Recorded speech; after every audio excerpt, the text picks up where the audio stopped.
Marvel's secret plan for the Black Panther 3 villain has finally been revealed, and it's not just a simple fight, it's a political takeover.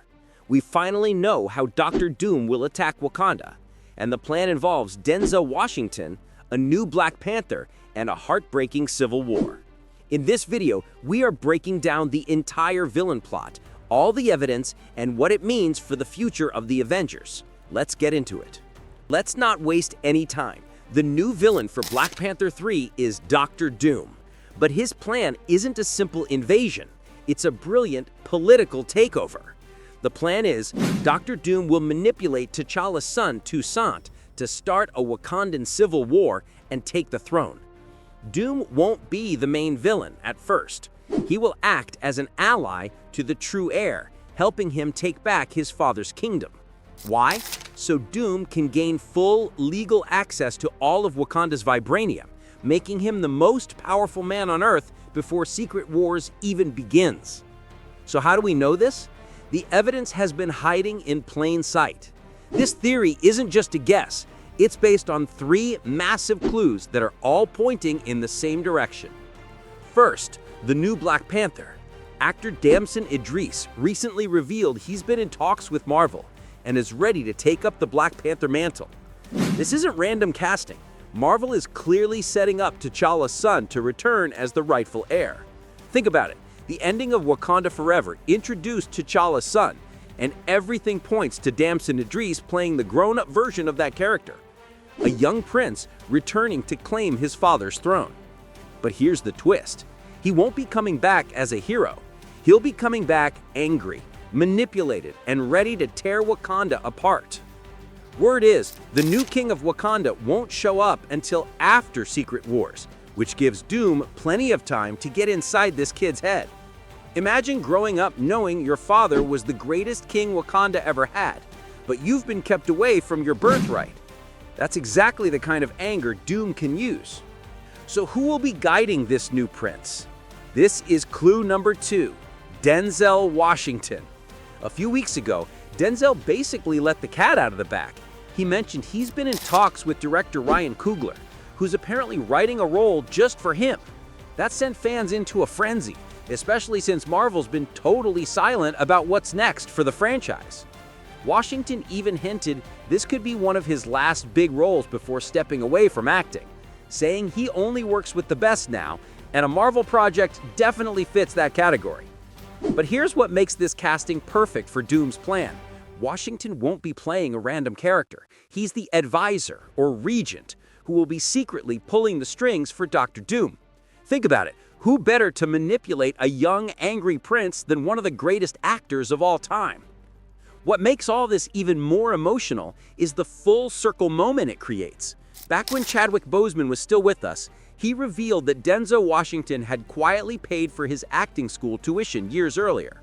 Without that gesture, there might never have been a Black Panther movie at all. So if Washington really joins the 3rd film as a corrupt mentor figure, it won't just be a major casting win.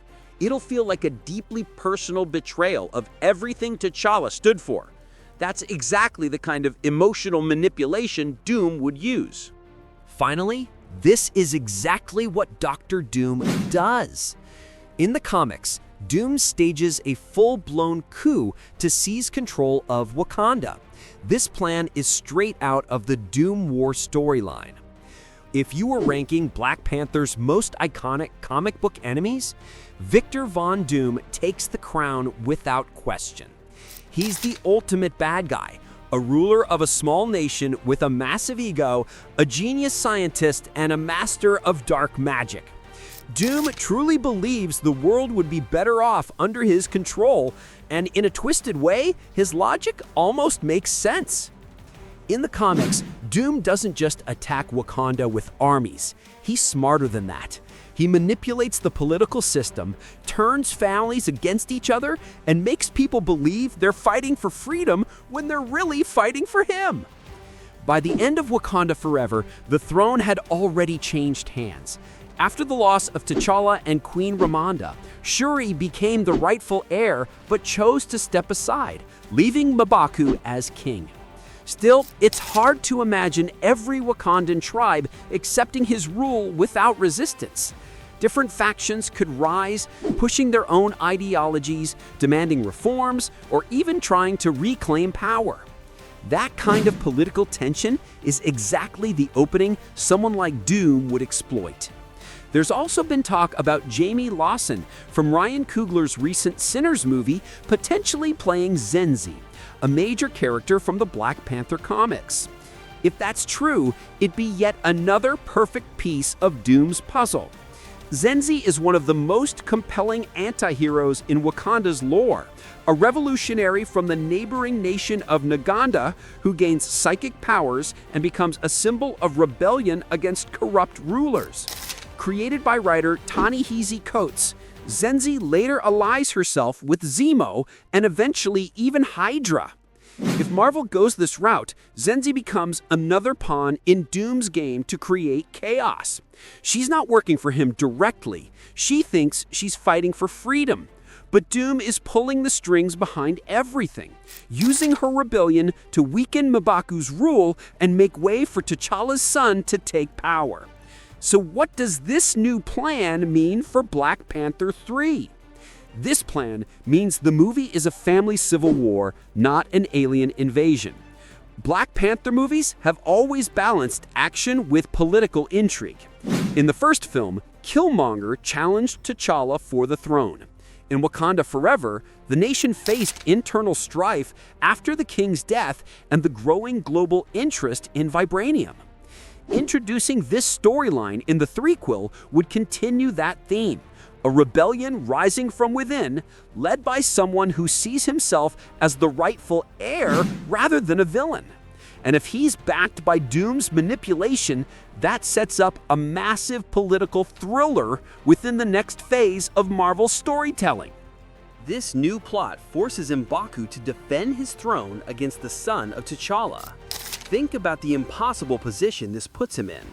How do you fight against the biological heir of the greatest king Wakanda ever had?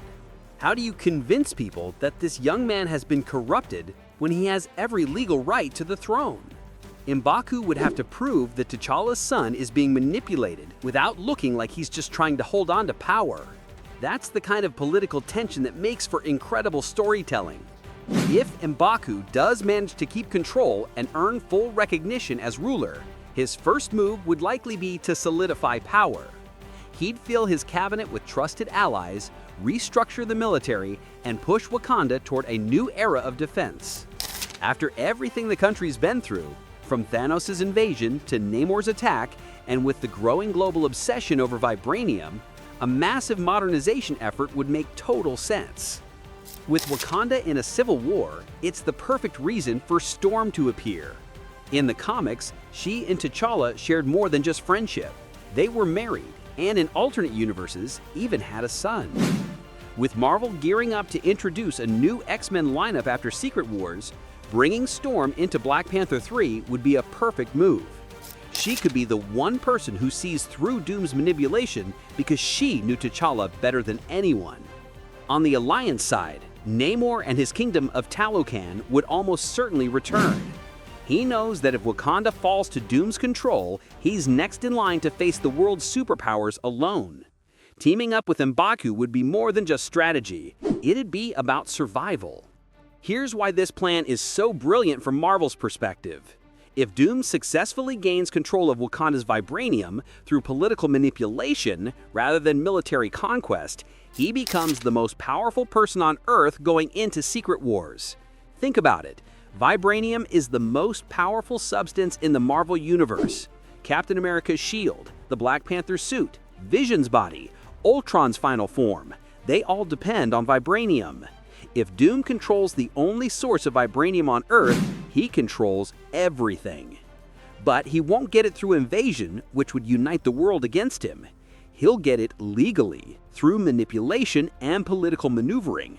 By the time the Avengers realize what's happening, it'll be too late. Doom will have won without firing a shot. One of the coolest ideas from the comics was the creation of the Prowlers, huge vibranium-powered panther mechs that guarded the nation's borders. It's basically Wakanda's answer to Tony Stark's Iron Legion. If Doom gains access to this technology through his political takeover, imagine what he could do. He could mass-produce these machines, create an army of vibranium-powered robots, and become unstoppable. Even worse, with Marvel already teasing Vision Quest, where Ultron could return, imagine Ultron hacking into Doom's Prowler army. Suddenly, Wakanda's greatest defense turns into its deadliest threat, and Doom has to deal with an AI uprising he can't control. So that's the plan. Dr. Doom won't just fight Wakanda, he's going to steal it from the inside by corrupting T'Challa's son. This is a much smarter, darker story than we expected. Instead of another generic villain trying to destroy the world, we get a master manipulator who wins by making people think they're getting what they want. T'Challa's son gets his throne. Denzel Washington gets to play a complex mentor figure. The audience gets an emotional story about family, legacy, and corruption. And Doom gets everything he needs to become the most dangerous villain in the MCU. It's also the perfect setup for Secret Wars. By the time that movie starts, Doom won't be some random bad guy the Avengers have to stop. He'll be the legitimate ruler of the most advanced nation on Earth, with access to unlimited vibranium and the legal authority to use it however he wants. But what do you think? Is this the best way to bring Dr. Doom into the MCU? Let me know your theories in the comments below. Thanks for watching Cinerex.